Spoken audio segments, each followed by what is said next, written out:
All right. Hi, welcome to this summarized presentation on sprint goals. Does anyone know how to write a sprint goal? This is like a really contentious and tricky topic, and it's hard to do well. There's a reason why sprint goals are not commonly done well because they are difficult, and it's not because of a lack of skill or templates, but because many organizations are not clear on their vision, and that cascades down to the goal level. And I'll explain this as I go.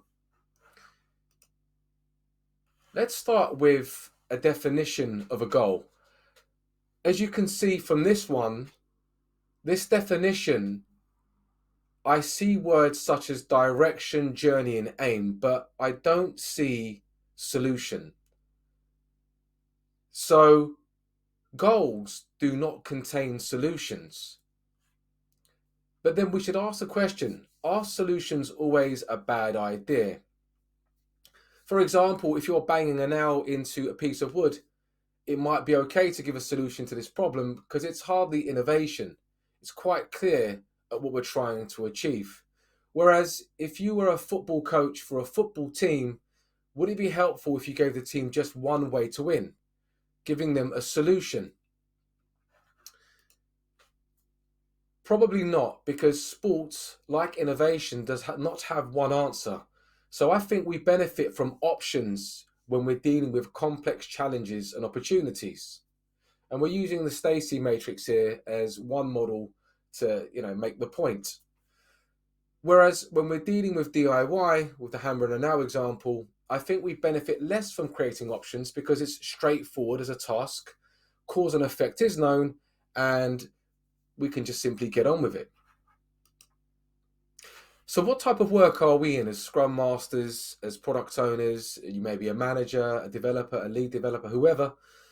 Software and product development is mostly complex. In software, we're not recreating the same thing over and over again. It's not a physical assembly line. When you're working in a market and you're trying to understand what customers want, it's not something that you can analyze up front and know for sure. Essentially, you're running an experiment. So complex work will involve surprises. And it's not just about what you're building, but it's about the teams that you're working with. So keep that in mind as well. This does mean we need to create goals which provide more than one way to deliver value. So in short summary, to get us going, a goal describes a problem or an opportunity, not a solution, because we want to keep options alive. So how do we write a good goal? Well, that's easy. We're not short on goal writing templates. Here's one or something similar to what I would use when I'm thinking about goals. What are we shooting for? What is the objective? What do we think will happen? The proposed impact. And how do you know it will have made an impact, the results? So we've got the objective, the proposed impact, and the results. But if we were to take the template and begin to articulate what we think is a business problem or opportunity, do you think we've done a good job here? Focus on delivering the work for the human resources management system. Okay. And what do we think will happen? It will ensure we deliver on the roadmap as fulfilling our commitment to our head of delivery. It's not sounding good. And how do you know it would have made an impact? You would have closed off all the tickets in Jira. You don't need me to tell you that this is a terrible goal. And what I want to get across here is that templates are not going to save us. This statement doesn't tell us much about the problem or the opportunity, and it will do very little to help developers become creative to offer options. Intrinsic motivation is also going to suffer. It's hardly motivating or exciting if the purpose is closing out Jira tickets. And to go back to my point a moment ago, the templates don't write goals. And a lot of people want to see lots of examples and they want to blindly follow those examples. We want to think about the questions that we need to ask to understand the business problems and or those opportunities. For example, if they're talking about delivering this human resources management system, so this is a real world example that I've had. Well, What is it that by delivering this system that we are trying to do? What are we trying to learn? What are we hoping to achieve? Who are the personas? Who are the people that would be impacted by delivering the system? And what has brought us to the point of believing that the implementation of the system would bring a benefit? There are other questions as well, right? Such a system, are these things not available off the shelf? Why is it that we're looking to build this thing? So we speak to the product owner or the relevant business head, and this is what they explain. We're a small startup, we've grown rapidly to 200 people, and there's a number of things that need to get done: manual, administrative, and daily tasks. People submitting their annual leave through emails and back and forth isn't the best way to track and keep transparency of people's requests. It's becoming very painful to manually handle these things. It also impacts our employees, the product owner goes on to say. We want employees to track their development, have an annual budget of X amount to pick courses, and so on. When we start to distill what the product owner is talking about, this is what's typical. You join a team as a Scrum Master or as a coach, and you will see a list of features. And in this case, it could be an applicant tracking system, performance management, onboarding, recruiting and tracking application, what applicants, so on. But are we just going to execute on this? Is that what we're going to do? Or are we going to ask the questions? Why are we doing it? Aren't there off-the-shelf products like I mentioned? Is there something so unique about what we're trying to do that there isn't some sort of offer in the market that can address this with these features?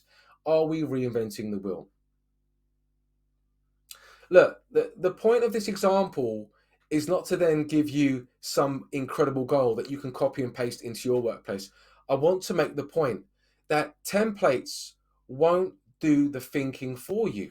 So if you're still looking for the answers, you're not going to find them blow by blow. Rather, look at the yellow splodges. We want you to get thinking as a Scrum Master, because are you understanding the business needs and challenges? People ask the question all the time: do I need to learn about product ownership as a Scrum Master or as an Agile coach? Well, all self-organization happens around value, and the value or the goal, which are similar things at different levels, is what determines how we organize. It's what gives people the understanding of the problems to be solved, and it's the creativity behind the team. So yes, we have to make an effort to understand the way that the product works. Are you helping the business understand what may require innovation versus turnkey activities? So the Stacy matrix that we looked at: simple, complicated, complex, chaotic. Are we able, do we have the skill to distinguish what is straightforward and just turnkey, just get it done, versus those things that require experimentation? And it's never going to be one way or the other, right? The organization is not all about innovation. There's going to be an operational part to an organization and more. So we shouldn't be dogmatic in thinking that the backlog is only meant to be full of options. Are you helping the business understand the impact of feeding solutions to complex problems? To not go over what I just said, but the intrinsic motivation part, it can hurt developers if we are just feeding them solutions. They're not code monkeys. They get into this type of job most of the time because they like solving problems. Now, there's no shortage of tools or models to help you think about goals. So impact mapping or OKRs or Mobius, you're spot for choice out there. Where can we start to, practically then make an impact with goals? Well, pick a model and then look at your backlog and ask yourself the question: what is it that you see? So zoom out. Look how all of this information links together. Is it clear how the work that the team are doing connects to a bigger picture? Why don't you pick out a requirement that you've got at the sprint backlog level? Have a look at a piece of work. Are the people who are explaining the business problems and opportunities, so it could be your product owner, your product manager, do they speak in the language of options? Okay. So we spoke about the first point, tracking back if that piece of work can be linked from the sprint backlog to the product backlog to the product goal, and does it fit into the product vision? Can you do that?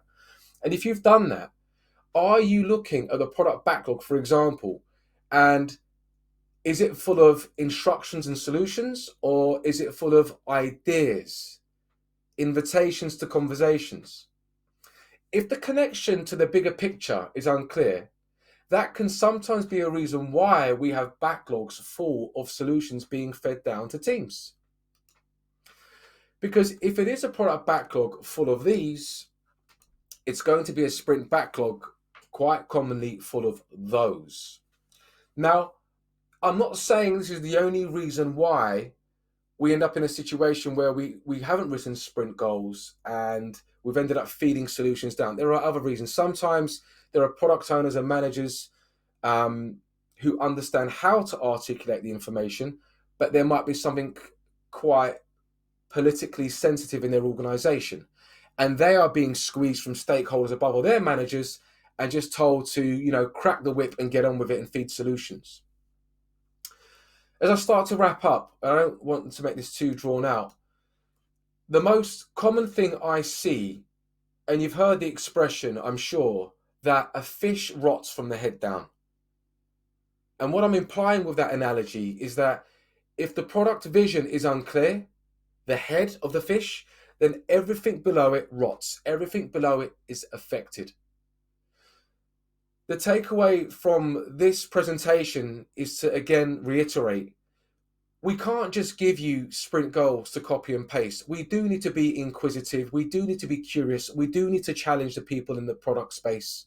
We do need to understand the impact that they're trying to make. We are trying to find ways to test the viability of what we're building, even without building software. And one way to start doing this is to look at the work you've got in play in your sprint backlog and see if you can connect it back from the sprint backlog to the product backlog to the product goals to the product vision.